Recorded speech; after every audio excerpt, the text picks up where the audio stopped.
Arthur Hale heard the doctor's words the way a man once at sea hears thunder on the horizon, factual, far off, impossible to argue with. "We're looking at about 6 months," the doctor said. Arthur blinked, folded the pamphlets into his coat pocket, and walked out of the clinic with a new measurement for time, one that came in small, sharp units. He was 71, a shipwright by trade, and a man who had learned patience from salt and oak. His wife, Marianne, had been gone 5 years. Since then, his house by the harbor had been full of memory and teacups, the echo of laughter that grew thinner with each year. He had not expected company. He had not expected a garden. The hospital garden was wedged between red brick and the glass of the oncology wing, a narrow, stubborn parcel of green where volunteers pushed at soil like they were straightening the world. Arthur had seen it from the scanner room window, a square of maple shadow and raised beds. He wandered there one morning because he needed the ordinary, the smell of earth, the honest smallness of a task. The woman in the sun hat was kneeling among the beds, fingers threaded into dirt. She introduced herself as Clara, 67, a volunteer who'd taken to the garden after losing her husband. Her laugh arrived like the small, steady chime of a bell.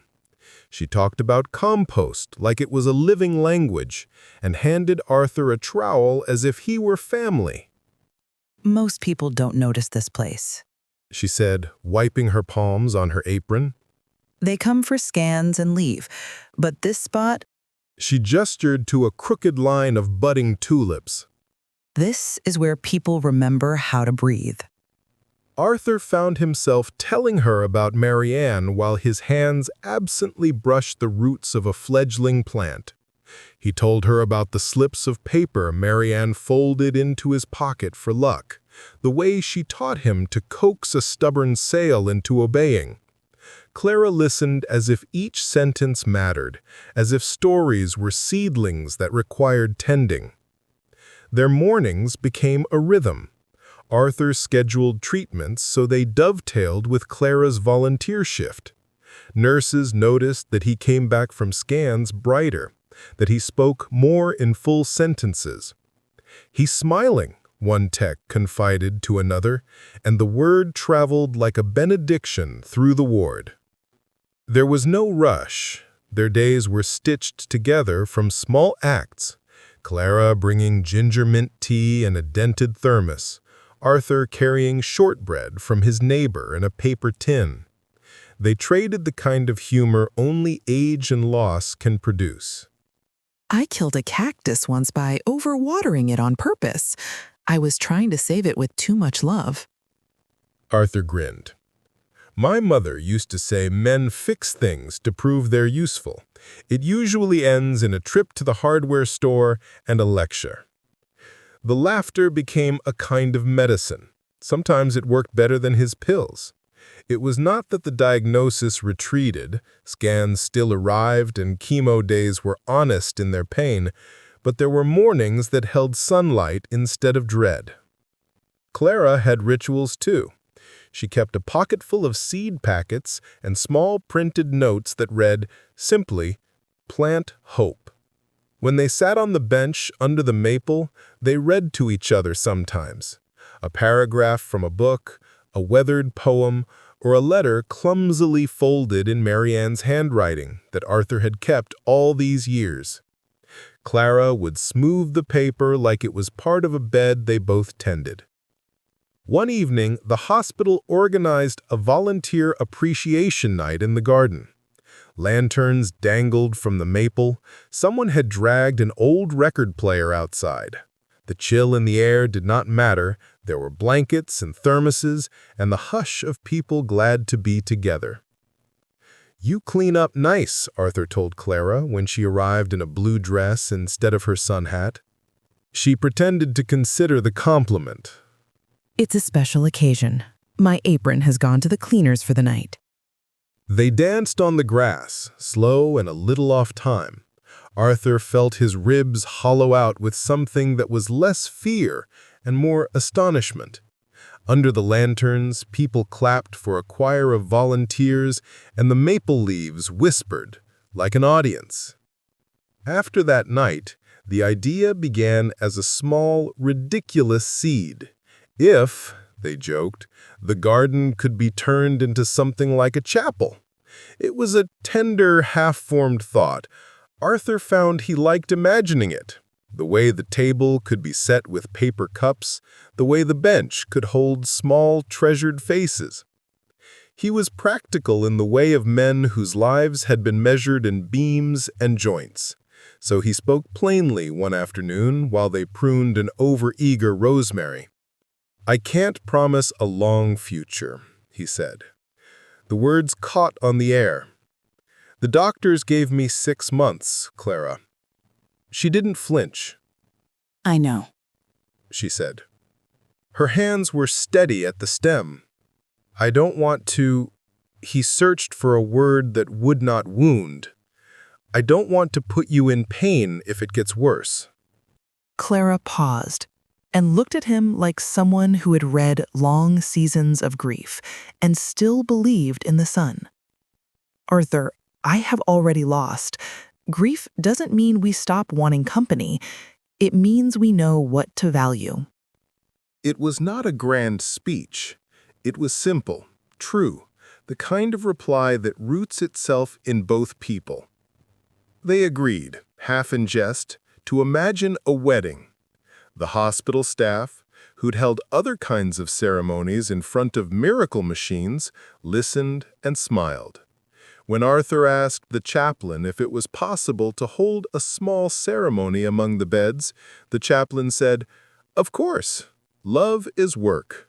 This garden is work too." The garden became their project. Nurses helped with ribbons, a local florist donated bunches of rosemary and lemon leaves, and Clara's book club made place cards. Friends and neighbors who had been quiet fixtures in Arthur's life appeared like surprise confetti. A shipwright apprentice, a neighbor who made shortbread, the deli owner who always remembered how Arthur liked his bread sliced. They brought folding chairs and stories. On the morning of the wedding, the maple filtered light like an old instrument. Arthur wore his father's jacket, sleeves carefully shortened at the elbow by someone who knew how to measure for comfort. Clara's dress had pockets big enough for seed packets. She tucked them in, smiling at him. When they stood before the chaplain, an easy man with a habit of printing his sermons by hand, they read vows that sounded like weathered promises. Arthur's voice held the timbre of someone who had learned to keep things steady. "I can't promise eternity," he said, "but I promise this. Every morning I wake, if I can, I will choose you. I will make tea and carry the shortbread, and I will remember Mary Ann with you, because memory is not competition, it's company." Clara's vow was a small, fierce thing. She said, "I will plant with you, I will tend the rose and the rosemary, and I will be here on hard days and on good ones. I will not pretend the clock doesn't tick, but I will count the moments." A nurse dabbed at her eyes with a folded handkerchief. An apprentice clapped like he'd seen a good knot tied. The chaplain smiled and declared them married with the quiet joy of someone who'd spent a life stitching together other people's promises. They kissed then, softly, like a benediction. People called it brave. Arthur later said it felt like the most ordinary right thing in the world. After the wedding, their life was full of small, practical tenderness. Clara made tea every morning, and Arthur carved a planter box with the words, "Second chances grow here." They adopted a scruffy little dog from a shelter that fit on Arthur's lap like a lost mitten. They spent afternoons clearing a bed, reading at the bench, mending old sweaters. arguing gently about when to prune roses and when to leave blooms for the bees. The scans still came. There were nights when the pain would not be soothed, and a nurse would sit in the kitchen with them until the kettle stopped steaming. But on many days, sunlight poured into the garden, and those days were wide enough for memory and love. One autumn evening, sitting on their bench with lavender between them and a sky that had the clarity of well-kept things, Arthur squeezed Clara's hand. "I came here thinking I was at the end. But the end was never a moment. It was a season. And seasons can have springs." Clara leaned her head on his shoulder. "We kept planting, so of course we found flowers," she said. Arthur looked over the beds they had tended, marigolds